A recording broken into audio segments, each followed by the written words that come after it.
Welcome to Cyber and Tech with Dre. Today we're going to talk about how cybersecurity could impact elections in 2024. With the 2024 elections fast approaching, the role of cybersecurity has never been more crucial. In this video, we will explore how cybersecurity can shape the outcome of elections, from protecting voter data to protecting misinformation campaigns. Stay tuned. I'm listening. So guys, why is this so important? Let's put it into perspective. Cybersecurity has an increasing impact on today's electoral process, and because of that, you have to consider threat actors that do not conform to the conventional rules. No, I don't think so.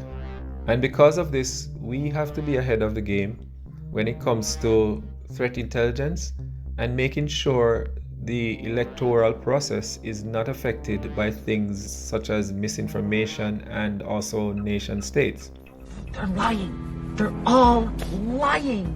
So today we're going to talk about the election infrastructure, securing voter data, combating misinformation, and intentional interference. Securing election infrastructure means a lot more now than it used to.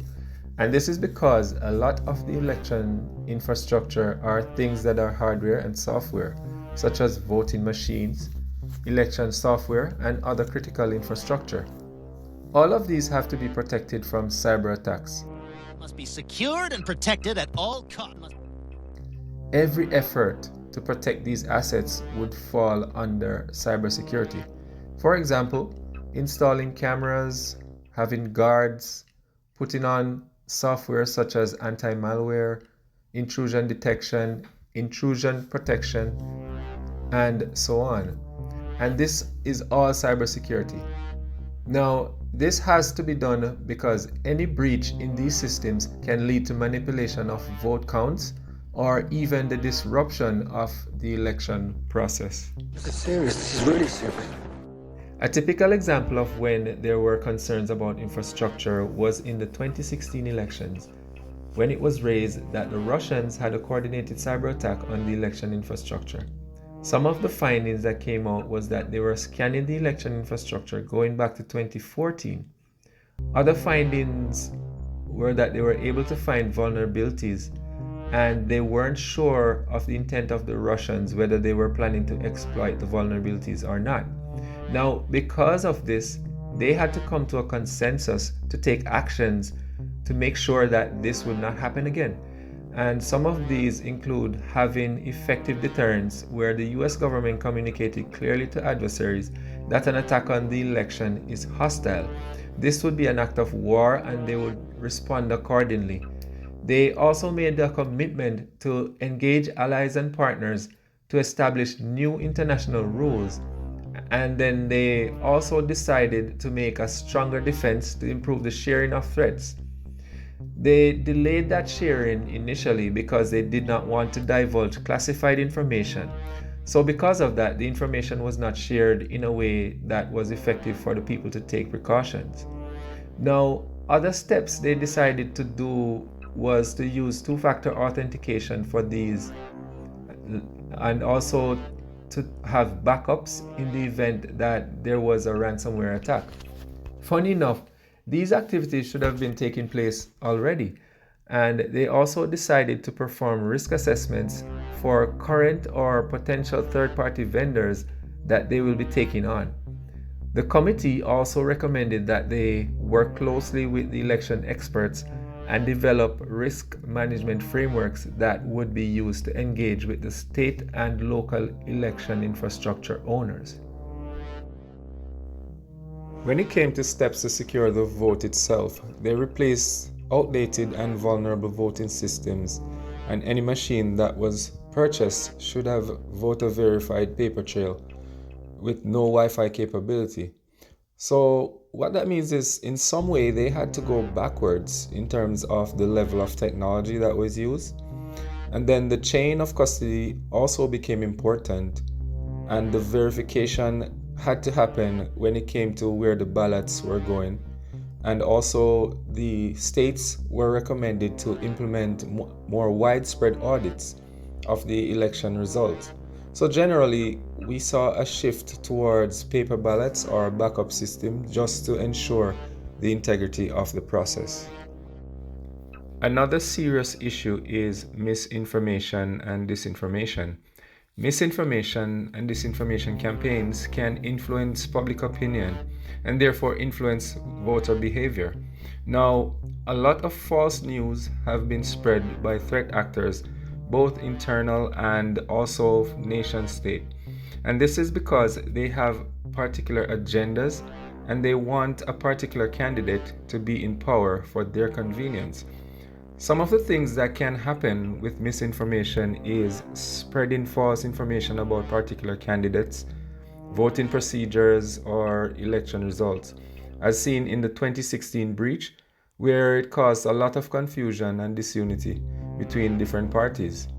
One of the most dangerous things that can amplify this is the use of social media platforms. These are very effective in spreading fake news, and it causes a lot of confusion and chaos, and it can result in even loss of life. So we have to make sure that we're aware of this and take whatever actions or steps to secure our data to make sure that the government is doing what they need to do to secure the voting process.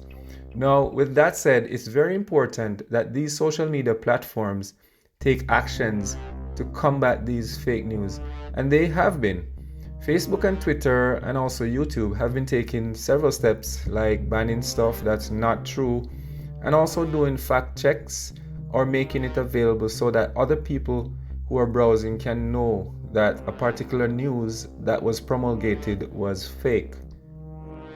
Cybersecurity experts are hired by all of these platforms, including the government. They play a vital role in detecting and shutting down coordinated disinformation campaigns. Some of these things that they would have to do or activities that they would have to do is integrated in the policies and the procedures that the government or the social media platforms would have to put into making sure that the information that's coming out is factual and that the databases are secure. From the previous example I gave in 2016, we can clearly see that the international interference is something that's real and something that has to be addressed. The threat of foreign interference in elections includes hacking, propaganda, and other cybersecurity activities that aim to undermine the democratic process. Now, foreign entities could use different tools to hack into election campaigns and steal sensitive information or spread misinformation. And this is going to be dependent on what is convenient for them. If they want a particular party to be in power, for example, so that they can benefit from that, then they will do whatever it takes to spread propaganda on the party that they're opposed to. Now, there are a lot of future concerns when it comes to international cyber threat or cyber interference in 2024, and the government is currently working with different stakeholders and allies to make sure that the intelligence sharing and international cooperation is good enough to prevent the breaches from international interference or international threat actors. Because these threat actors are equipped with all the resources to carry out sophisticated attacks. And so the government requires help to make sure that we are as secure as possible and that the election integrity is preserved. Thank you for staying with me up to this point. Thank you. Let's do a quick recap. We just spoke about securing election infrastructure, protecting voter data, combating misinformation, and addressing international interference.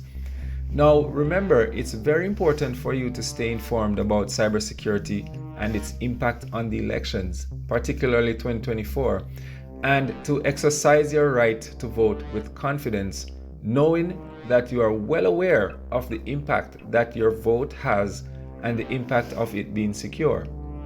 Cybersecurity isn't just about protecting our computers. It's about protecting our democracy.